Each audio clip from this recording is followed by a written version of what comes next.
nyamia ni nukure nie pa ene they say pani o hwe akire se semfo pani acting auditor general papa no obora baso ya de na hwehwemu bi akoso ya akire se asante mantemimu wo mu atofuo wo mawuo no edoso papa wa afi mu ahafo mantem soafo akasa afa nwoma sua ho na wonam so etu woni oye asuafo efo nwoma sua nsemu no akyerɛkyerɛfo ya won mo suapon ahodo mu nkabonku batan University Teachers Association of Ghana UTAG for wonum ya kyerɛ no ya nyantie sɛ onu sese die adwobrɛ wonum atwa sensen na mrase badwani a awo nsuta kwaman beposo maame Adelaide ya je wantim ade ato ne manfo nim sɛ de obeye bia ma nwoma sua tima pagya e wo ho de obeye yebeko Western region atoya mantemo ni akoshama abato empeswa no eso mrase badwani aya doye kesie bi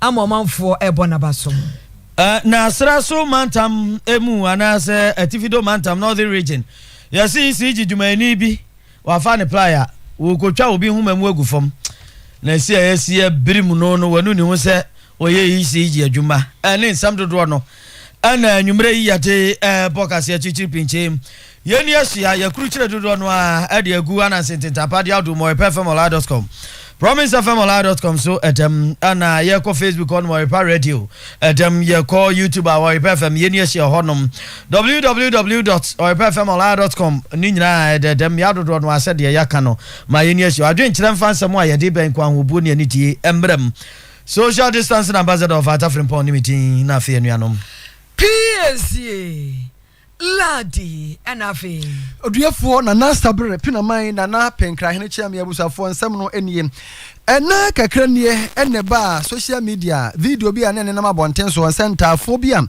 ya wo mu a wo mutiri eye baako awo se ye mo operation na yetimi ti wo mu na ehwa akoye den e wo sika semu sanse sika pa na daso a na ehia se de be sa operation no abusafo ne mu odu edididi mu a mekodru apomden aso ye nanim mekodru omampani anim emu na beto dwa se omampani na na adodan kwa kufu ado se ono ankasa behwe na saa aka na wafa na watua ama pressure na timi akoso na every bra wa kan ye no be se bosome mienu mu ani no yenti kutame yenti jame enti ebi mpokura de totototo wo social media platform ahodo so se wo mampani ada wuntimi spell ana na pesa wo tworo ade no wakan so wuntimi nya na yahwe onima chewo ye tie ono nkro ne ba afa die nyamia ya dom boso eye abro ipuma kwamu a na na adodan kwa kufu ado sika no watam ne bafu se yenye ye ho adokotafo abeya pressure ni nyina bibi o mehia bia no aye kradom ye ni honorable kwaku agema manu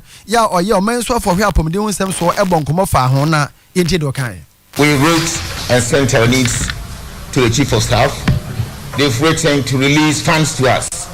We have started procurement processes towards we dey tiawa o se wo ma twere krata akra dia kwa koma chief of staff a che se esi ade de adua ne se ekon ya ye befa so na ye a doctor for ne mane ehun kro ne ba bibia ya de be ya operation ni nyina na busafo enna se omonam so no ye toa kase no eso ankane Ghana mampanyi His Excellency Aula John Dramani Asankusu Mahama ede ensembia tudwa ewo Tifi Domantem Northern Region ahinkro tamale emu na ne nyina ne se wo bodwa na edwabo no mo no ene wokodwira edwabo no animu ede nsem tudwa se aban we eba ye no madodo no abi akoso a entwe ye kura amfa kwamu ene nanu a opaw owura Martin Kaiser Barnes Amidu citizen vigilante so my special prosecutor no na adwuma ye mu no omutwuntwa na namu sa MPP aban yi twuntwa na namu a ama wanya kwanya na adwuma ba hanya no we wo mama no kwan kura ti wono de ebra ye wo mu yi a onyankopon adawroma we special prosecutor fofora wono na eba ababesi owura Martin Amidu anamu no wo munya no se de be ya ono abetimi aye na adwuma no ane ye na sanhwe na sa aban no kotwuntwa na namu a ene ebe ye nko besie obrehunu ene kahunu. The special prosecutor is virtually his only instrument in dealing with corruption. Unfortunately, he's the first special prosecutor did not get the kind of cooperation he needed to be able to do the work that he had been given.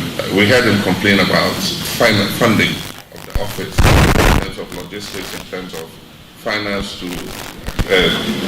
recruit the kind of personnel that he needed to do the job. We had many complaints about that. But since then, we've also had many complaints where the executive and the political establishment had attempted to interfere in his job. The beauty of the special prosecutor is the independence of the office and his ability to investigate corruption, notwithstanding whose ox is bored. When you take that independence away, it robs the office of its usefulness. And I think that our comrade Martinamidu's major difficulty was that the independence of the office was compromised, as we've seen subsequently in the things that he has said. And that robbed him of the effectiveness, both in terms of compromising his independence and in terms of not providing the adequate logistics and financing to meet the optimal functioning of that office. We hope that those things will be corrected under this new special prosecutor. He's a young, enterprising lawyer. He's got a brilliant career, and in private practice, he's been very well respected. And so now that Parliament has passed him, I hope that he will move that expertise and brilliance into the job of investigating corruption across board. Yo, one fan so ora John Dramani Mahama no one fan to so eno no to aso say to abawie no eno madodo no anko yie bibia anko yie enti enam so ama na manyoko no trase etintim no ma ba ko mienu miense bia osusu se abato komisa no anye ni yie ahwe ni yie ama abato no anko yie to no do si etire wo hoi anasa adwendwen ni ba kofo dirimu enti se aban no amfa eye na manyokuo no enhyehyeye ene nsusu yodi kukwa mu na sabato komisa ekoso ye titiritia ene ahoya dachi bia no enya de abeboa Ghana abato empo ene amanyosem. We realize that elections are won and lost at the polling station and the collation center. We're not going to go to court because you can't get from the court any justice, and so we're going to take more interest in what happens. And when that tension builds up around your collation centers and your polling centers, that is when people lose their lives. That is when violence occurs. And that's why we have, in those reforms, made suggestions so that we can have a situation where everybody feels, the election is transparent, free and fair. People sit in their houses and just wait to hear what the results are. So it will not be our loss, it will be Ghana's loss. We will do our best to make sure that our interests are protected. But then if we do our best to make sure our interests are protected and it leads to violence or it leads to soldiers shooting people, then it means other Ghanaians would get in the line of fire and get killed, and it will result in the kind of impunity that took place in not only in Techiman South but in other places where innocent people lost their life because they were going about their responsibility as citizens to make sure that the election was transparent, free and fair.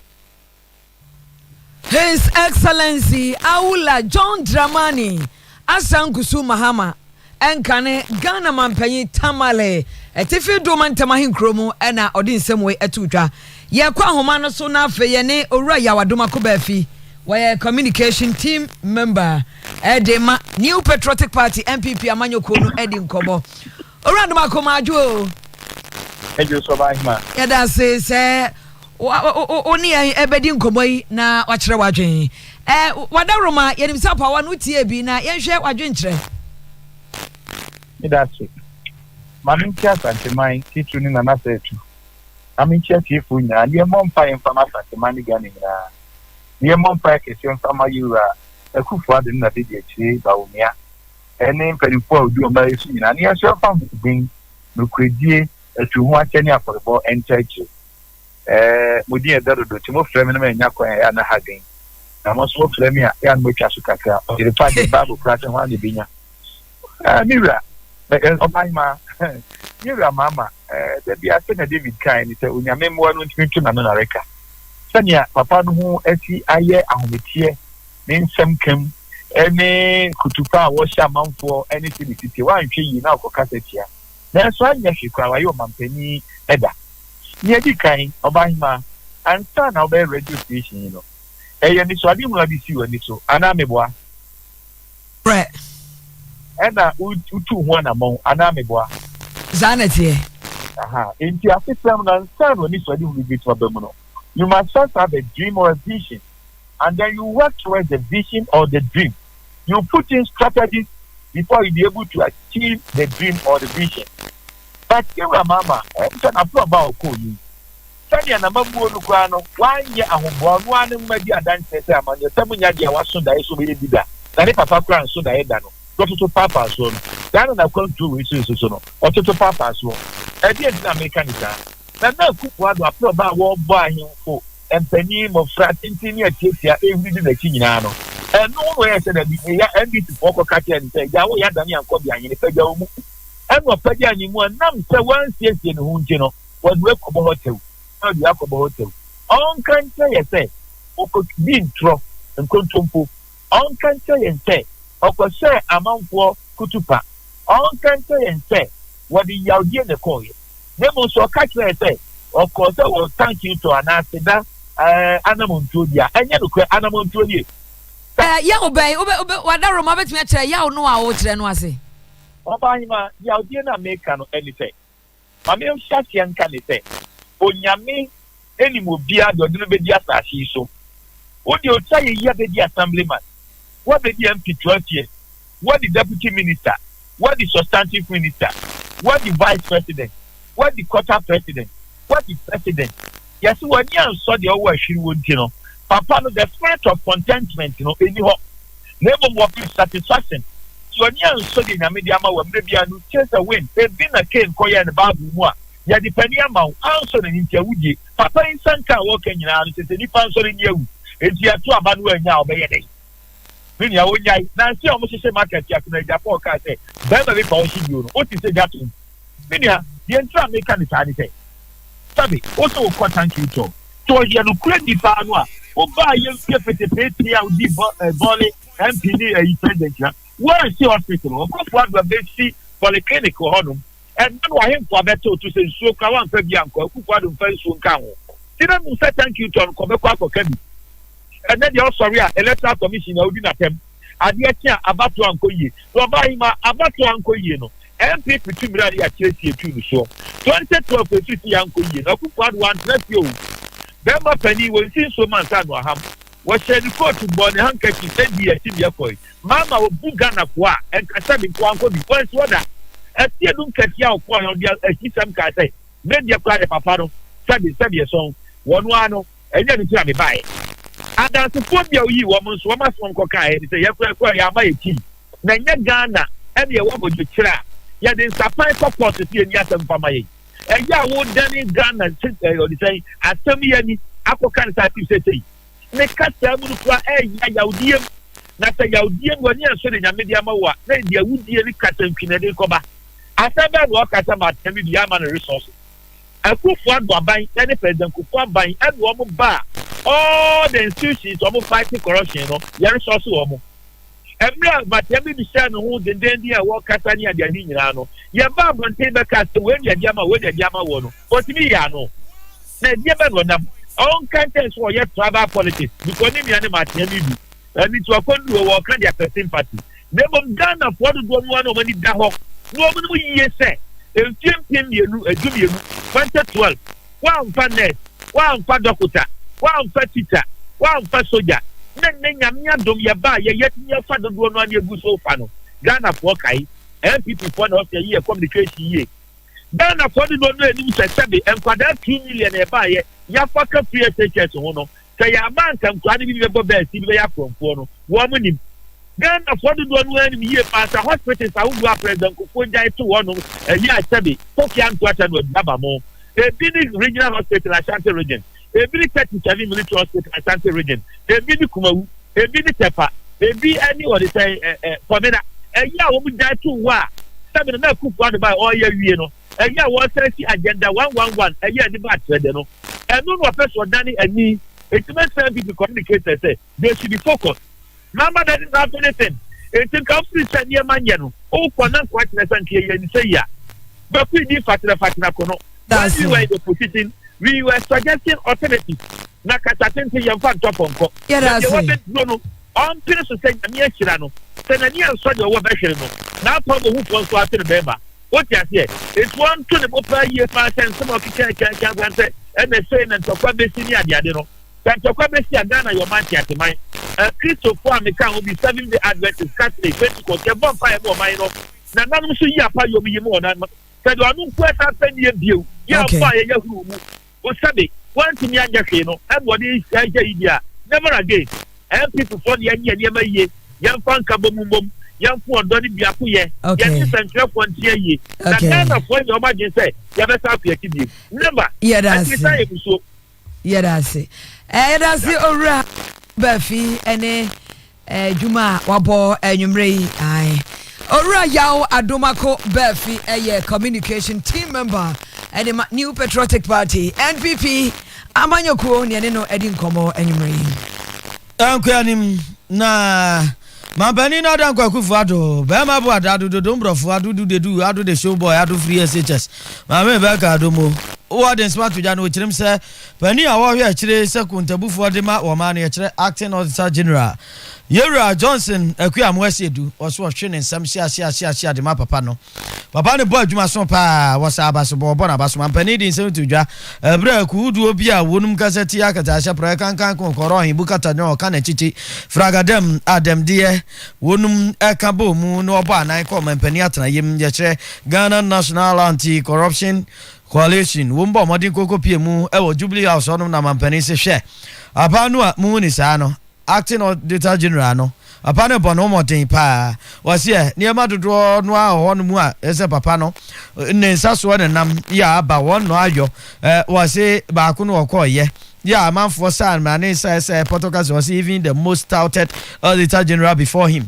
just said you okoye ansa na yewura Johnson akua mo ase du ba just yewura Daniel Yaudom live we say dosa na to adapa oh di wase de o ko ye nanu ya yewuraku amwa eba no wono kura ntimi anyo yewuraku amwa ba wa bomodin ayo ne woso yo bia wayo krata ye woso tintim ane ne amrakwan mu mra no eye no hye se ekomra se odwafiem mamra se odwafo wonum tena so bibi wonum ani hwehwe mu ni ade papa no ayo no finchim abra papa no ko ye no kura no wa ma no mpim so behwe no ayo.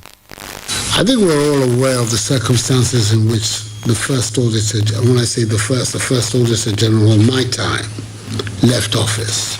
It seemed to presage some disputation between him and my government, between him and myself, and somebody had to act in his place.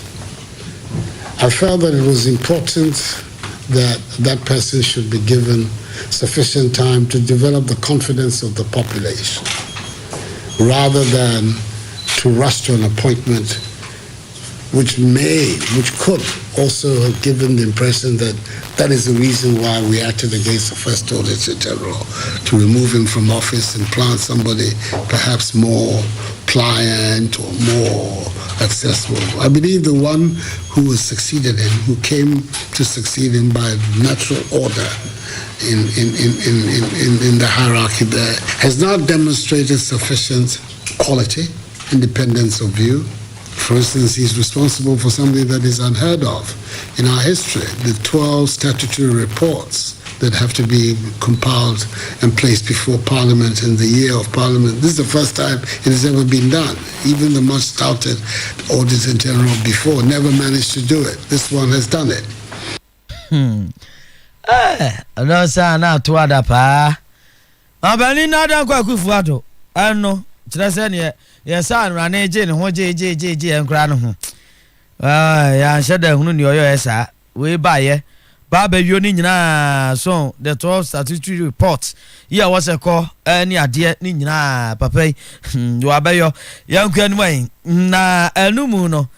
Mampani na dan kwa kufuado wode nsam kakra to dwa na o chirim se kudu oye afronum civil society organizations e twanti afronum CSOs no dodo no a fimpinu ni 2020 general elections no na ni abre ya wo bon to ase abesa ato ama ne biem na bebre ka se tia na bebre tia na so onya dia wode na so masafo ne kura no atietie wonum kwa no woko nanim. A highly politicized atmosphere in which many of these allegations are raised in Ghana, in which some of the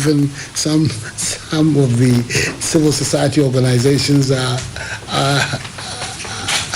privy to and complicit in, where it's the line between them being independent commentary and being politically related commentary is very, very thin, and in many cases there are lines that are in fact crossed. There are civil society organizations that mounted campaigns to make sure that I did not continue to sit in this seat. I cannot overlook that when I hear them continuing to attack my government and its works, that these were not people who were in any way either objective or sympathetic to what I was doing. So if I tend not to pay too much attention to what they say, I don't know. For myself, I think that a lot of objective people will appreciate the point of the position that I take. Dodombrafo adudu de do free SHS papa adu de show boy ana yateni ni na deputy director Emma mental health Ghana Health Service mu ene Dr. Ama Mpoma Konadu abusafo oni centralfo ni mpenefobia ye meeting wa ha na nhwemu bia wo maya enya ma abonten na ote ho kakra kira ye nhwemu no efa sade atofuo suicide ekoso pa ewo Ghana ha na abusafo ye hwe afeno empemu no je first second quarter no asante mantemu ya top enya agro and now we are saying how comfort adia we say we are say just atofu ekoso do so papa no say asem no ehu wo de to 2020 ho a ya hwe ya wo mo abeku wo mo ho no do so pa wo muntie ma me kakra. So for the very first half of 2021, that's January to June 2021, we had a total of 417 attempted suicide cases across the country as recorded in the DIMS. Then at the regional level, the Ashanti region was topping with 61 cases, followed by Eastern region 60, Upper East 47, Greater Accra 37, Ahafo had recorded a total of 11 cases of attempted suicide. Then, Central region here 37, Volta 35, Oti 22, Bono East 21, Western North 17, Bono 16, Bono Northeast also recorded 16, Upper West same 16, Western region recorded 14, Northern region 4, and lastly Savannah 3 cases of attempted suicide from January 2021 to June 2021. So we are having an increase in the figures, but on a regional basis there are variations.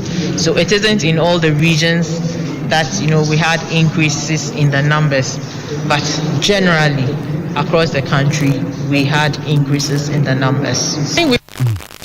Na mami to aso no de betu bia say eto de bia yen sanchwefo ena de sobo ne boy kakra sanse ekoba say obi ewu ewa atofuo na ye twere ho nsem na se de besi de brofo no anwonwan aye ne sei na brofo kra no ukenkan a ema wo enye wo yampo se atofuo no eya ena ehumpo na afe no akwa bibi te se de ya ode bia animo na wo mo twere mpo na twere ne se wo ye ne yekenkan no ubo se ye kan sa na kwese na ensemfo bi kra ense se ye kan ena wono wabɔ ne ho mmɔde awu ena watumi awu watumi ahyɛ ne ho akɔmfo nkemfa ho ba bia se ye keka sa kra fa ho se adebɔne de obi ntumi nyɛ sa se obi ya adebɔne a ye nka se watumi aye watumi awu watumi abɔ ne ho ma dabi na so nsɛntwerɛfoɔ yɛ ne yɛka sɛ yɛbɛka no saa nti no ɛnka ɛmu duro no anka obi ahyɛ atofo anaasɛ wɔhyɛ akɔmfo nka bɛyɛ no yɛhu ne sampo. We did mention earlier that our presentation of suicide in the media was part of the reason why we're having an increase in the numbers. We have also mentioned that mental health challenges are also, major risk factors for individuals contemplating to end their lives. We think that we have started very well because our advocacy and promotion of mental health, as you know, the Mental Health Authority, as Ghana Health Service, as health professionals, we are doing the very best that we can. But we need to do more, and we are happy that you are here with us, because if we're going to succeed, then the media must be our friend, because you send out the messages, and it is you that is able to help people reach a lot more people than we would be able to do. So yes, we will continue doing our education on mental health, and then we would also hope that the government and then the CSOs would also invest more in mental health. Currently, even when people have mental challenges and they go into our facilities, our challenge is the fact that a lot of times they do not even have medications. So after they are seen, do they even have medications available? Are they able to buy the medications even if they had money? How accessible are these how available are these medications? So those are our real issues. Again, we also are looking at training more people, more health workers. Any amuti Deputy Director Mental Health Ghana Health Service Dr. Ama Mpoma Kunedu. Nka mema wu we are said doso. Me pese be ko ba kono. Ade. Oh, PSA about you that say we ku ho. Ba cho da bi. Me de be mad offer be about you pay. Dabi. Nti wodi be ma chi se be ma nti makuku me ho a me fara say wo kwaso ya. Wodi oba tinti makuku me ho a wo so saa. Agoso yan hira no se no ye ka akire o maame wo na chi na hye ne pa nti nko ho nkuradura no. Ofa emfa ho ne ka wa bɔ no ba. Ye nam yi na e wo wiase no. Okay. Na e wo wiase no. E ka ya bɔ wo ema bi ho a ye hu mo na akokom kura se wo mo ko. Ya nya ya goku yo. So over Korea. Ubusa Korea. Na ase ba ku bia o se ba na o don to sia. O jibisika nyina di. Wow. Oba teche mu a o don to sia. Samre wo ye na wo beje na ye ko convention, ye ko crusade. Uko crusade na ajo mpresi ka na ko crusade. Na wa jiji misika nyina. Na me amano. Oh, no, was sponsor the name. The now come grandma who did you my council? And grandma come home. Sabra Rose, Nakro, and then now did you Korea, but what testimony and Korea, editor of our town sway. Editor, Samakum Mema Pan, Kasama Cress, who need Como kuno kuno sama nyina bia be se kasanya kata flat.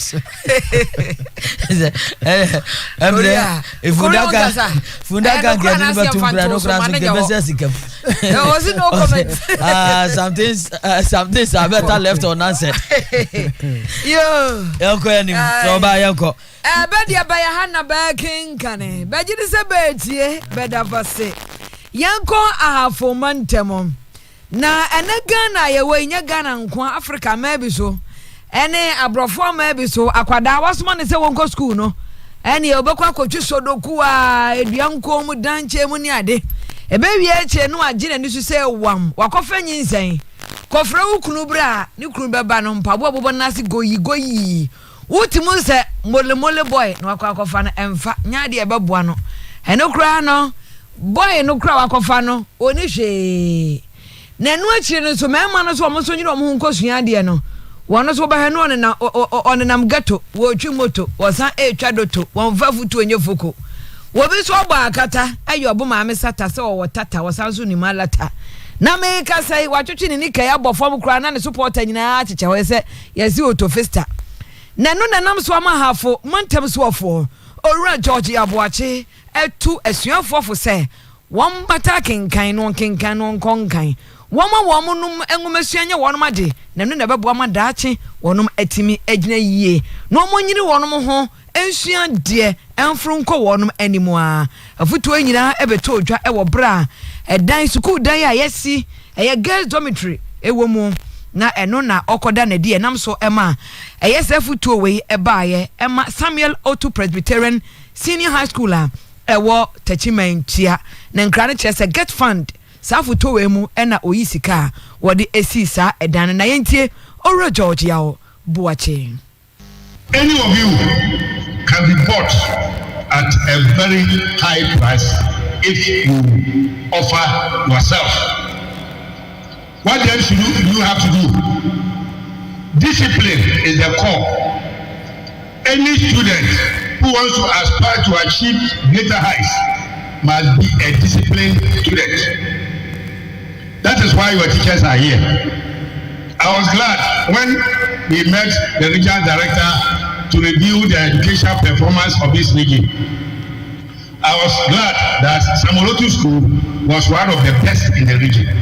Discipline is part and parcel of you. If that is so, then hold it fast. It is true discipline, proper discipline, self-discipline that can send you to any level that you aspire. If you are disobedient, you cannot go beyond the 4 walls of this school. But if you obey the orders of your teachers, I can assure you that you can become somebody in future. Remember that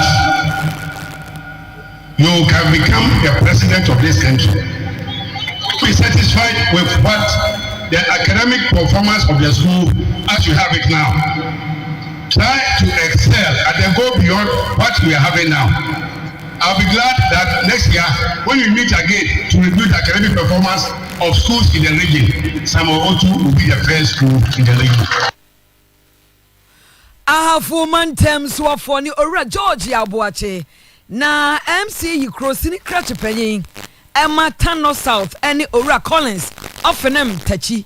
One also chasa His Excellency Jubilee House Megida Sarawuta na adodankwa egufuado SCC adan esuku adan ama oman no afimpiemienu eni dunsu no mu a ebo ama nwomesua akoso ewo mpotamo.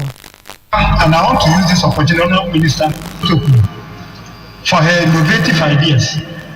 Quickly, he was able to organize himself, and the vehicle which was abandoned, he was able to bring it back on good. And I'm very happy to say that now he has a brand new pickup that he can also use to work.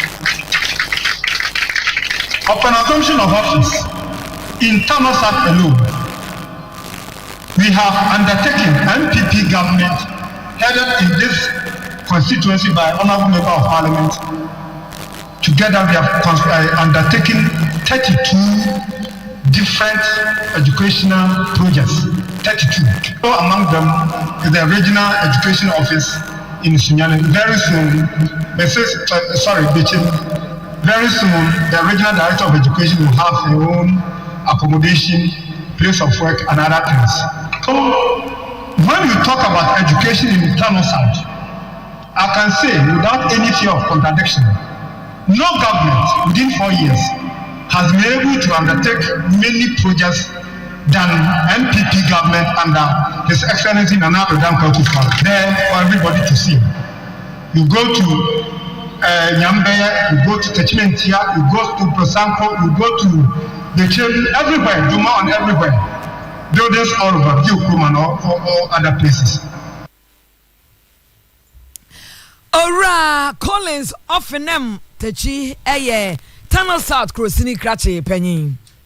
Anya na yenyina ngumasuam na suapa wodo mu akyerɛkyerɛfo mu nkabom kubatan University Teachers Association of Ghana yetwa wonum tiafro num UTAC wonum atiatua na fuga makobako dunson entamenie anya ekokoya ampotwen pa ko yi a wonum hwa apade ensam so National Labour Commission penifo tamondi court sɛ yɛmfa tabo nto onum so no onum tua wo matia no wɔn twensensan na wɔmra mɛkyerɛ deɛ ɛna utag fonse asua kai yɛnya ate afa so no boa de ne court injunction yɛntie kura nti atoa mu a de ba besi nra ɛna wɔn yɛ ka bi wom utag fo no anka sɛ wo matia tua afei asoa yɛ hwɛ adwuma ne apɛde nsam so Ministry of Employment and Labour Relations na afei ekuo ya wonum hwɛ apɛde nsan kan so National Labour Commission penfo onu konkonyasie na kokoba sɛ sɛ utag fo bɔ modern na wonum etimi etie na wɔtwe atuatia no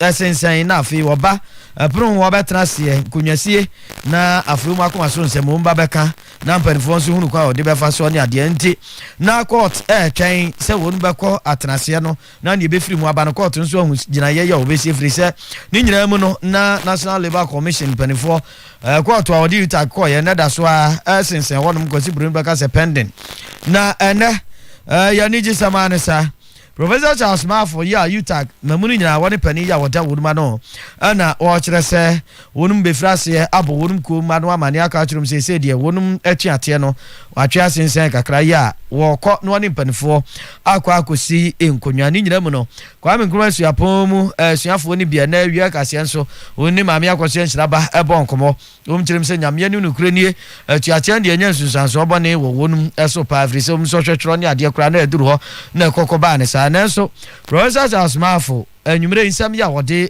to dwa yentie kakra yentie asuafo no mum strike no mo kone de kayan ko akomi kofi ko sase na etene de yaduane ne esika ene edisa so ena mo kan so nyere enche isiama ye hu de ere akame temperature so me metia me body akwa me bi so tan produce so betu so de ase enti en ko ade omunya dispensation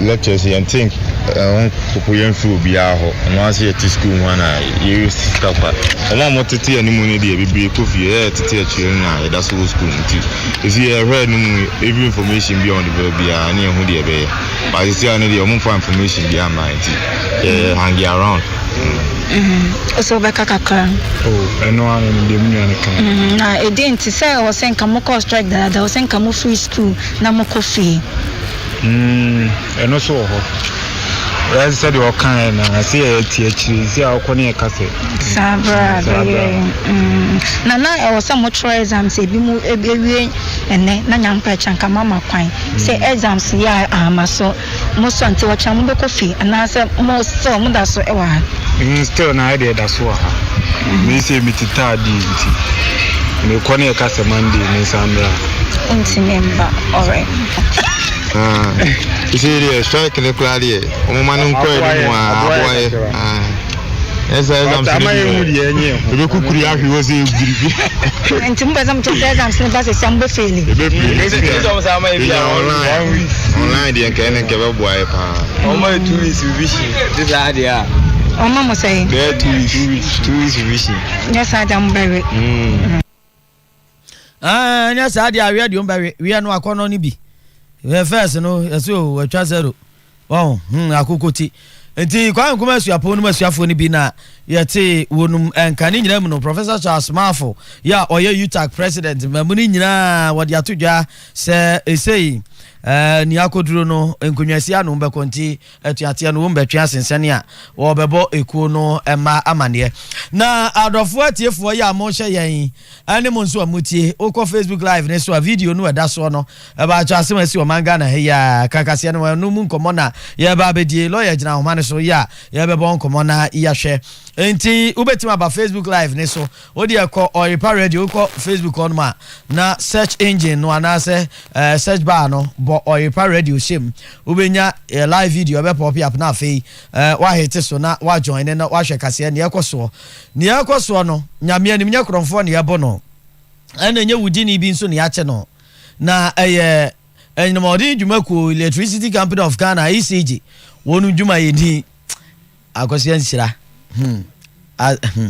jai na ahrahu wakra ne yire ne masa me kwa adwuma ba na ahwe konti ba se pori ba pa obi di pim ne sisi achi a ahoti o odi abra Facebook live ne so asemu a ye kan video no eda so no okay uhu atwede ne kura sese ho ha atwede ne kura na yi bo fom no uhu ya no se ye isi ja atwede na ye atwede so ade yi hu magu fom na esrem atifi mantam northern region ana sara wo semu a ye kan esi ye nyamianim awraho ane sai amane bonu ni nkyeremu kakra nya ye ekyeremu se wo wura yi a Facebook ne so un se wo hye trasa ya nipa ba se miensa ase na etu ogunu so aye bro no yi wo ye ECG adwuma ku no wonum eba na din ane Yakubu Gakuan Kumo na wo ye ECG dwuma yi ni eno ne nam agya ye nyina so anim se wo manga na de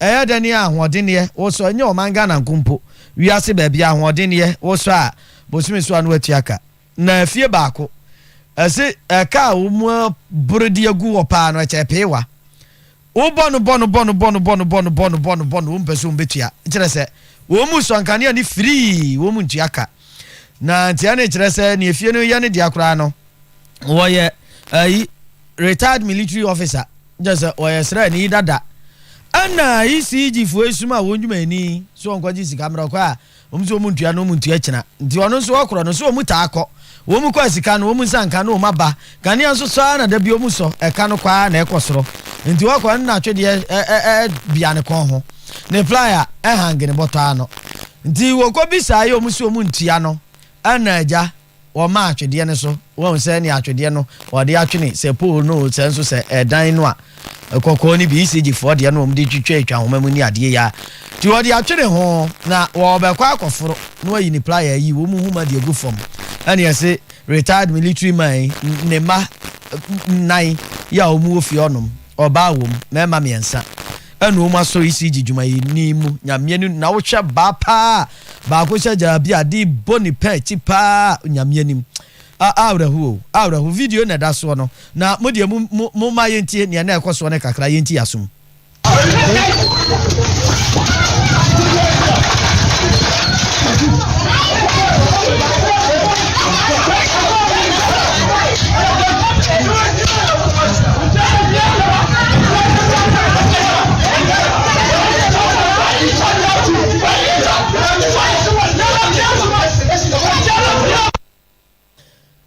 awraho nyamianim awraho papa wonya boni o wo mokro no woni awu wo mfomra okoya aban adwuma okodan aban ka na ama no ani se ye birim no je se nyamfia ne kontima ye de bro ne sa no na abamu ana o hyeja bia ne de animani papa no ne ne mani nyina o sa posi for so no mani ya nyamianim entwaye mo ba mo wura ne wura ho da che ne bakura ka so ba ECG adwuma obeka se da bi mu nkom we die nkwansia pete pa o ya kwa amanso na yakodi nkomo nti udi obetima ba Facebook live ne so Oyerepa radio eda so nyame enu ahomete na ye ne lawyer Rastete wayo edi nkomo achimota Rastafarians no papa yi anu ogina mu de ma wonum a wonum enya wonum atentere ne no na ye ne di nkomo afa video ya ye ka ho asem yi ho la maya mo ajoni akwa aba wo Oyerepa kase so nyime okumase yo mejusu mchechi atiefo ina so okumase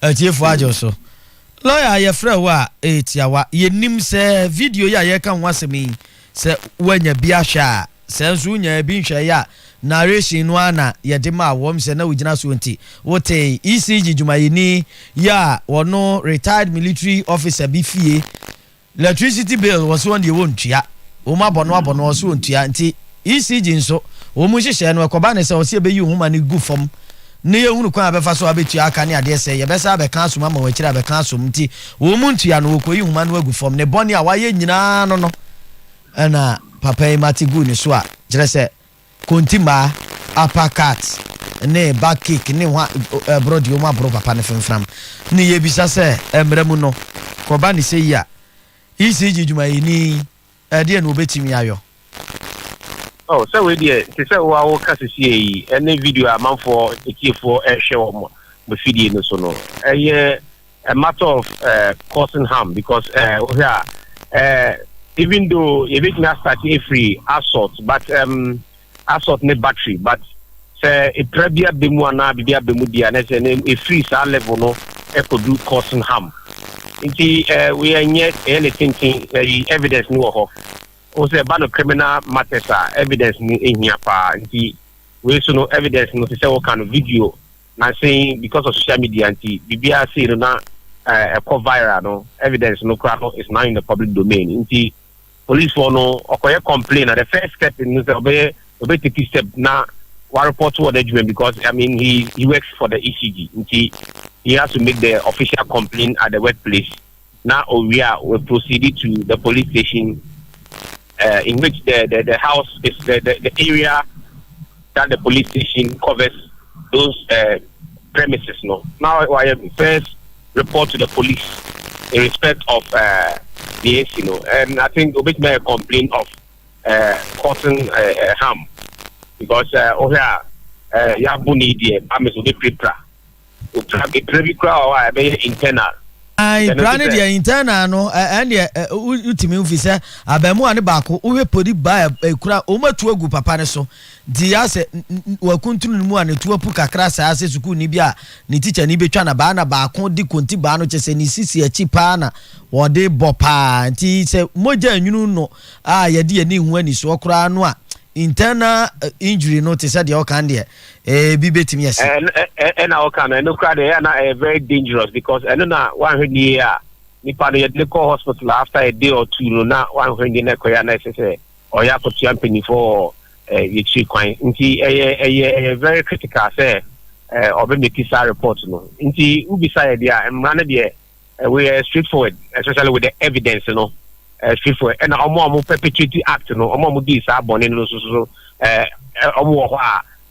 they have been captured on video. Inti not simply straightforward. In your na or look for accused persons. Accused persons they are clearly in the video. They can be located. They say okay, a prominent person and as a former military officer, Nifi, so such a public officer, Nifi, it's an easy place to locate. And the children, it's an easy. They are easily notifiable to be picked up.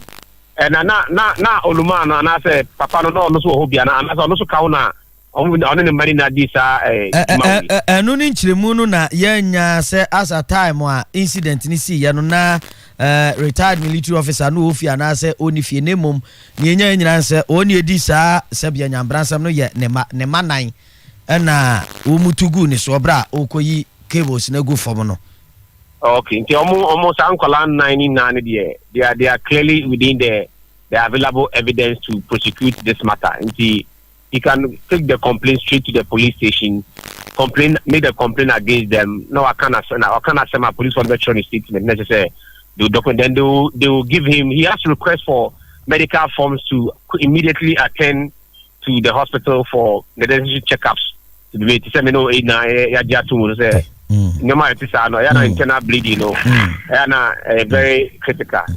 Lawyer, per question, no be say papa no sa time no way no. I just say samre no na o fear won you betimi di na twitwira asem ni mu bi wo ho e kokko to. O video kan ho e na mra no e do ba under aiding and abetting no.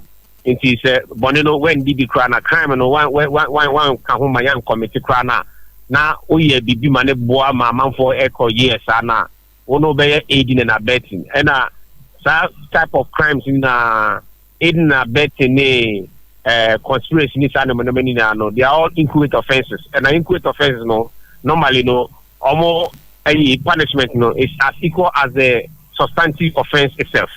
It's way no causing harm no if these 4 kids are properly charged with causing harm assault ni causing harm no na papa no hobi na or them na what kind of na boss na onum ni bia na ni pito said nothing rejas them the king the of what kind of boss na onum ni pito dia mrano between abemu say he aided and abetted his kids to commit the offense so no feel part dia mrano between the because it is deemed that anka or military officer na so papa penny say no you have to step in and if your kids are even committing such an offense you help them to desist or stop the commission of such an offense. But if they have gone ahead to do that, now we'll feel how they are. He could be cited and charged with aiding and abetting, which will be equal like. Lawyer, when Wabani say ECG. Ne company oya adwuma ma wo mu no na wo se eteki matter ne apna omu champion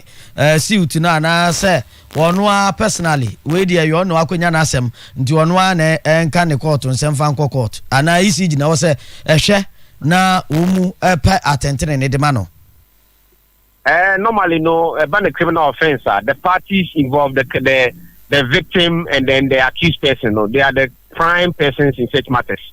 Even though Oyerepa ECG, ECG is not the victim here. It is the person involved here who is the worker who is the victim. So I don't know how they properly take up the matter by complaining for the police to prosecute. But ECG as a company, can also follow up because that is their employee. But it will substantially depend on no victim, on also leading the charge. Now the company is also then afwaniki. Na we no was say ECG man compensation bi ana say adwuma de oya insurance ni ade no so nsem be say it depends on internal arrangement or it may be but we no say ECG na a committee any offense. Okay. Say ECG worker na say ECG conduct bi na edesa badia then ECG will not be held responsible, but it's just their worker, and so I don't see how ECG will have to pay compensation. Upon what basis should ECG? Okay. But if a more internal arrangement be said, two workers. Sanka occupational hazard intino and kabia insurance be sa hon wana. It so depends. But the nature of the hazard should have been say when you were more or less working on behalf of the company. If I say, of course, TV pool no sooner, the bishop no TV pool no hona,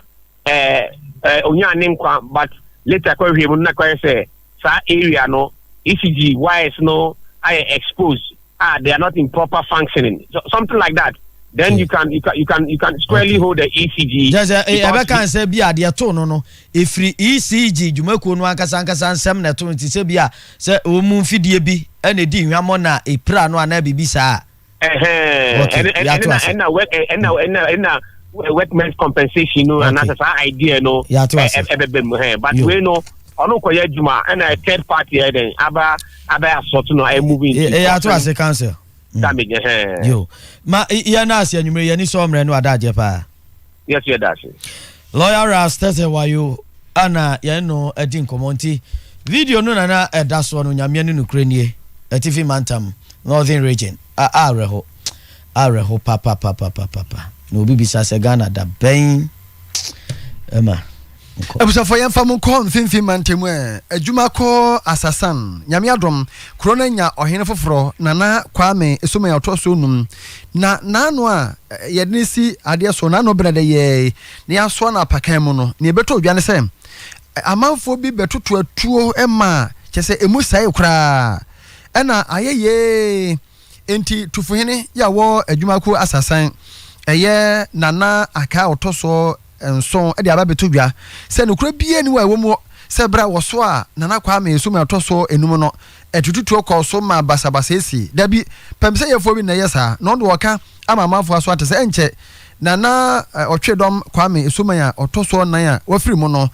efie de be ye na yie eti ma wo bie nsuro ye nyina ya mra na bibie ni wa ebisi ene danansa eye 17th ensem bi kodo wo Ghana man yimu a yemu bebre anya yede e wo bra na yeswa ye hin na nakwa ma esuma na otodo enum de ebra papa na ote apakan mu a ole ko no ebi tuitu e ma papa no odoji fi apakan no mu damunti e mama wo mu ana de ne shekam ana da oyewe damadi aba mamasuro kese abada ahoho a wopeda woba ayi no ena adwuma de ayeye ni nyina adwuma kwa sasan amama obi a ole bebia osuro de krowe itututu le bado no obi ani ntumi ma demo ayi no